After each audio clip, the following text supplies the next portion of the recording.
from the Digital Media Center on the campus of Southern Oregon University in Ashland, Oregon. This is Ramping Up Your English, an educational program for intermediate level English language learners.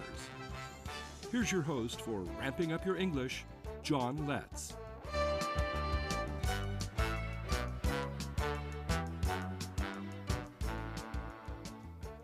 Welcome to Ramping Up Your English.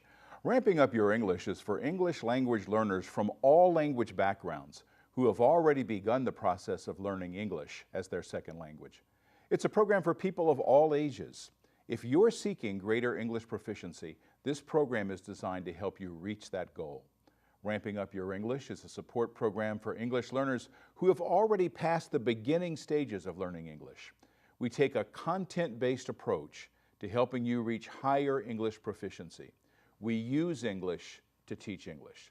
The theme of our first unit is Trains and Railroads. This is episode 21, segment 1. We're exploring a bit of the folklore associated with trains and railroads. In episode 20, we went deep into the legend of John Henry. We also took a ride on Amtrak's Cardinal train. Our journey in that segment took us to Thurman, West Virginia. That's said by some to be the area where John Henry did his epic hammering. Let's take a look at this short Smithsonian production about Thurman and its most famous son.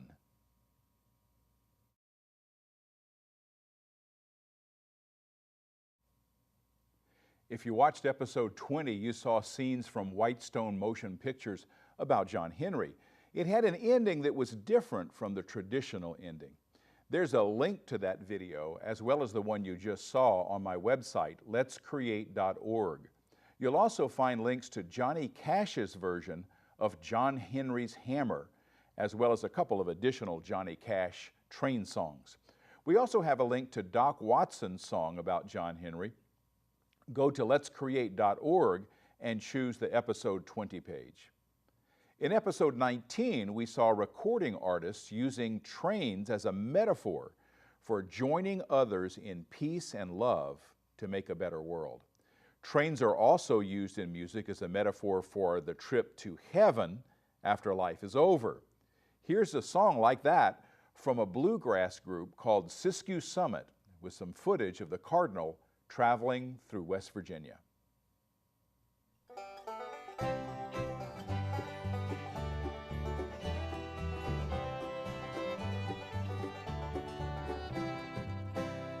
The track I've traveled took me many miles from my home. I followed fame and fortune to no end.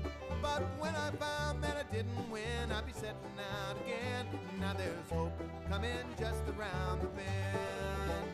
'Cause I'm waiting for the train, yes, I'm waiting for the train. The glory train is coming, it's gonna take me home again.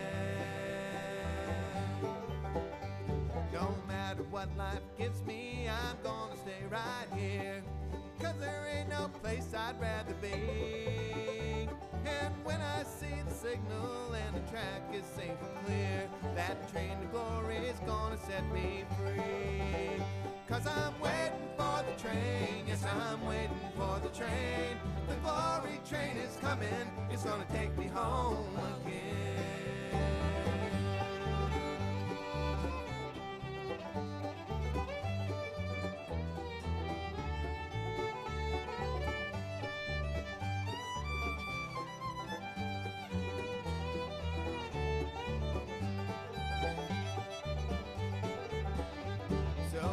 Ticket handy and a bag that's packed to go. Be ready when he hollers all aboard. 'Cause he won't wait very long if you don't know right from wrong. But if you do, you'll travel with the Lord. 'Cause I'm waiting for the train, yes, I'm waiting for the train. The glory train is coming, it's gonna take me home again. Yes, I'm waiting for the train, yes, I'm waiting for the train. The glory train is coming, it's gonna take me home again. Take me home, take me home, take me home again.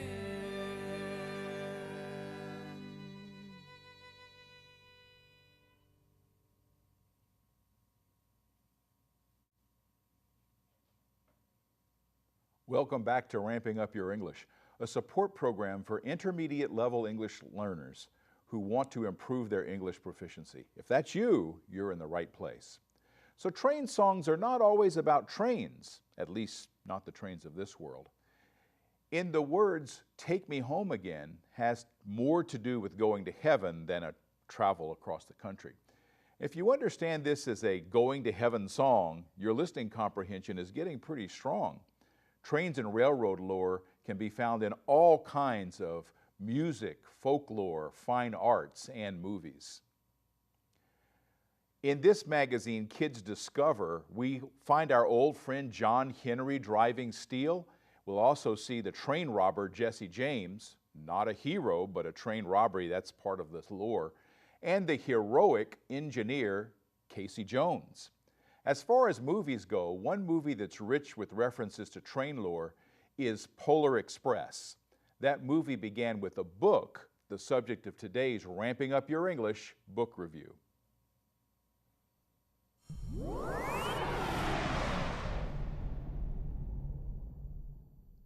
This is a Ramping Up Your English book review.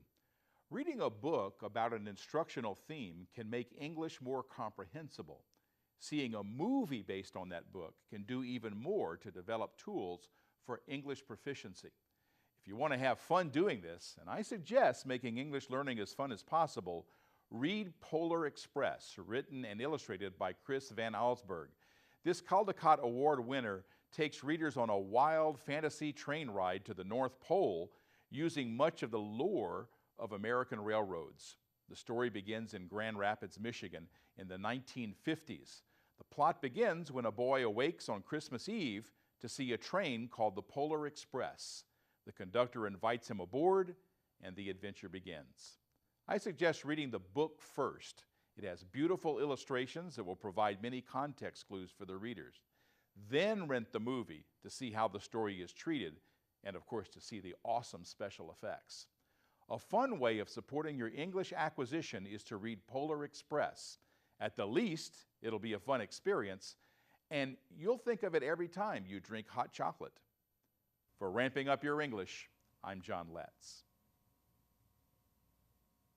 Welcome back to Ramping Up Your English. This begins episode 2, actually segment 2 of episode 21. We began this episode hearing a song about waiting for the train as a step toward reaching heaven.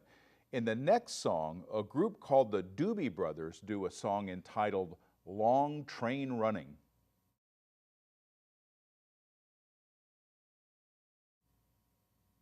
You're watching Ramping Up Your English. I'm your host, John Letts, and we're listening to lyrics from songs about the theme of this unit, trains and railroads.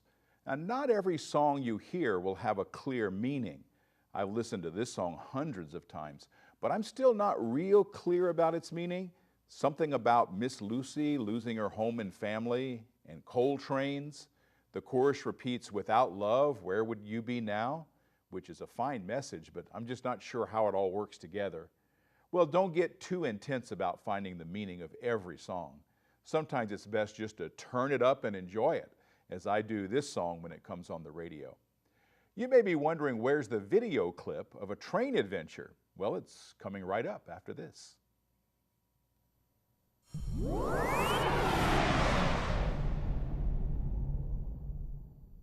This is a Ramping Up Your English book review. If you've taken an interest in the theme of trains and railroads, you can grow that interest with Trains magazine. This is for the serious rail fan or just anyone who loves trains. Each issue has a main theme, this one about Western steam engines clearing the tracks of snow and ice. Since the featured events were for photographers, there are incredible pictures in this special winter and holiday issue. This issue also features Union Station in Kansas City, a beautifully remodeled historic train station served by Amtrak's Southwest Chief during its nighttime run between Chicago and Los Angeles. Trains magazine is also a good source of finding railroad museums closest to your home. If you want to know more, visit their website. I found my copy at a newsstand and I just couldn't resist buying it. This has been a Ramping Up Your English book review. I'm John Letts. Welcome back to Ramping Up Your English. Our goal is to help you elevate your level of English proficiency in a way that causes the least amount of stress. Our approach is to make English learning interesting and fun by using a thematic approach. Our first theme is trains and railroads. This is segment 2 of episode 21. The last song about coal trains and love reminds me of a trip my wife Liz and I took through Illinois, Indiana, Ohio, Kentucky, West Virginia, and Virginia to Washington, D.C. aboard Amtrak's Cardinal. Here's the third part of that journey. This is part 3 of Amtrak's Cardinal train, the scenic route to Washington, D.C. In part 2, we reached Charleston, West Virginia. Leaving Charleston, we found ourselves headed for our destination, Washington, D.C. Soon we were in Virginia, a gentle rolling country that kept us going even closer to our destination.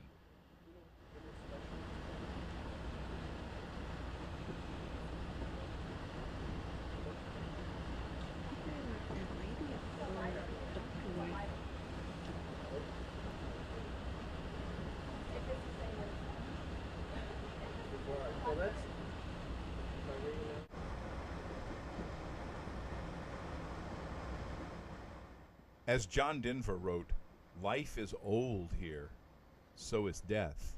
So much of the Civil War was fought in this state."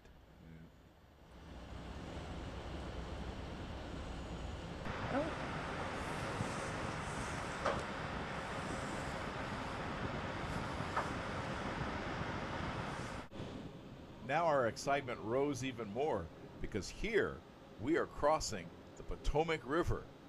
And we're getting our suitcases together to get off of this train because we're soon going to be in Washington, D.C.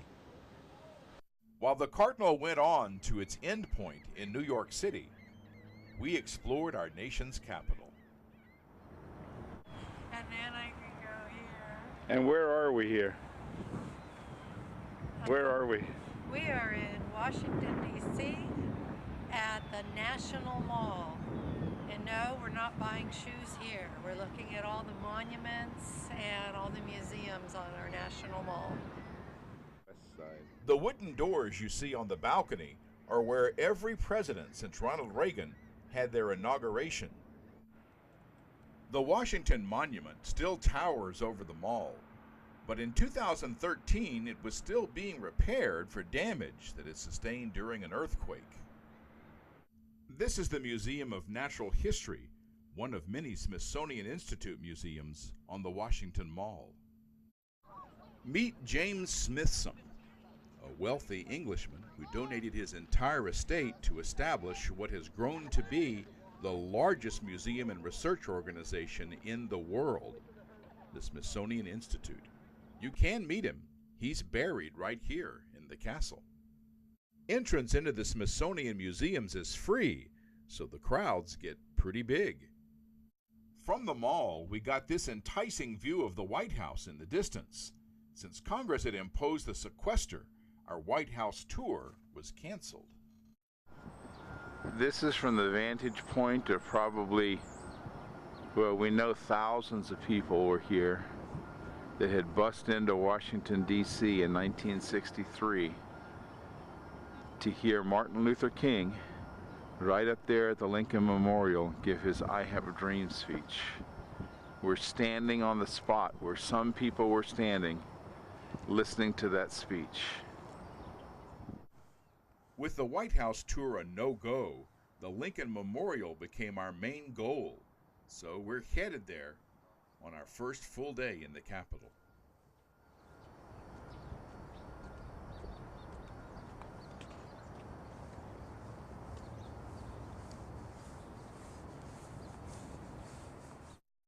President Lincoln was far from lonely on this day. People from all over the country and all over the world come here to pay their respects and to admire this savior of our republic.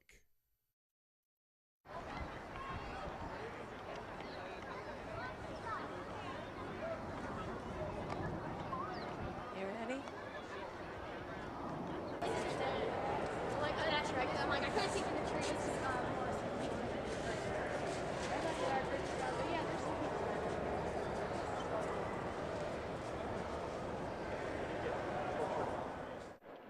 The inspiring words of Lincoln are engraved on the walls inside the monument. Visitors are encouraged to set a respectful, reflective mood.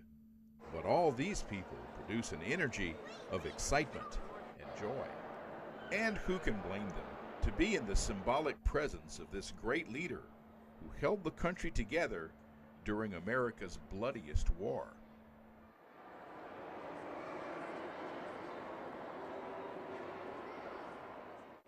This is the view looking east, the view Martin Luther King Jr. had while giving his I Have a Dream speech. Only the reflecting pool then was lined by a sea of people.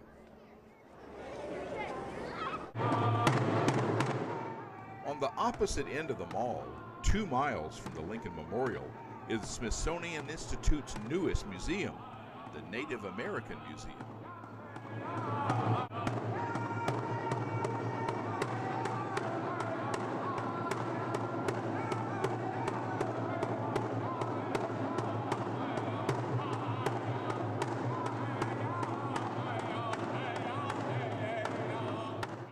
Various native tribes were involved in the museum's design, allowing visitors to learn about Native American culture in the past and in the present. My name is Den Zokai, and I'm a museum cultural specialist. I'm a proud member of the Kiowa, Santi Dakota, and OK. On Amtrak's Cardinal westbound, visiting the Capitol.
Welcome back to Ramping Up Your English, a support program for intermediate level English learners.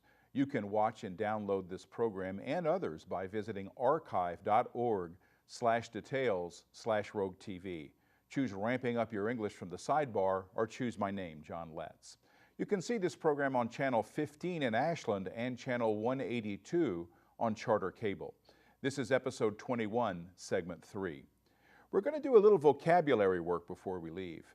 There are some words that have completely different meaning to railroad people than they'd mean in general. Vocabulary that has a narrow meaning to a certain group of people is called jargon in English. Railroaders have their own jargon, changing the meaning of words that we might already know. The first example is the word frog. In the railroad world, where one rail peels off another rail is called a frog. A switch is moved, moving that part of the rail that causes the wheels of the train to leave one rail and travel on the other. So if you hear that a train is approaching a frog, you don't have to go save some amphibian, they're just changing rails. Appropriately, one of the biggest companies in selling train videos is called Green Frog. They have a huge inventory of train videos which you can see at greenfrog.org. You can also see a bunch of their videos for free on the internet. Another common word with a special meaning to railroaders is the word diamond. This is where one railroad track crosses another. The word comes from the diamond shape as shown in this image. Some of our previous video clips have shown us going through a diamond. Now, if you get to meet a hogger, consider it an honor. A hogger is a train engineer. If you trespass on railroad property, you might meet a bull. That's the name for railroad policeman. There's a story about a young engineer who had a collision with a male bovine. When he reported to his dispatcher that he hit a bull, they thought he had run over a policeman. The word rail fan refers to the people who are really into trains. They can be seen trackside with camcorders these days, or still cameras, and they're often equipped with radios tuned to rail traffic. Now, while I have an interest in trains and railroads, I don't think I quite qualify as a rail fan, but I come dangerously close at times. Some of the best video is taken by rail fans, and it seems that most engineers are friendly toward them. Now, there are two other terms used by railroaders to refer to rail fans that are a bit derogatory. I actually heard two conductors refer to some as foamers. Well, the idea is that some railroad fans are so crazy about trains that they foam at the mouth when they see a train. Now, I would be careful about calling someone a foamer, although I'm sure somewhere the term is a badge of honor. The other term that's used is one I won't repeat on this program. As I say in every episode, ramping up your English is for English learners of all ages. Well, that's all for segment 3 of episode 21 of Ramping Up Your English. I want to thank my technical crew who volunteer their time and talents to make this program possible, my announcer Bob Ayers, and I want to thank you, our viewers. See you next time on RVTV Voices for Ramping Up Your English. I'm John Letts. You've been watching Ramping Up Your English, a support program for intermediate level English language learners. Learn more. Visit our website at letscreate.org. You can also watch or download today's program at archive.org/details/roadtv. Join us next time on RVTV Voices for Ramping Up Your English.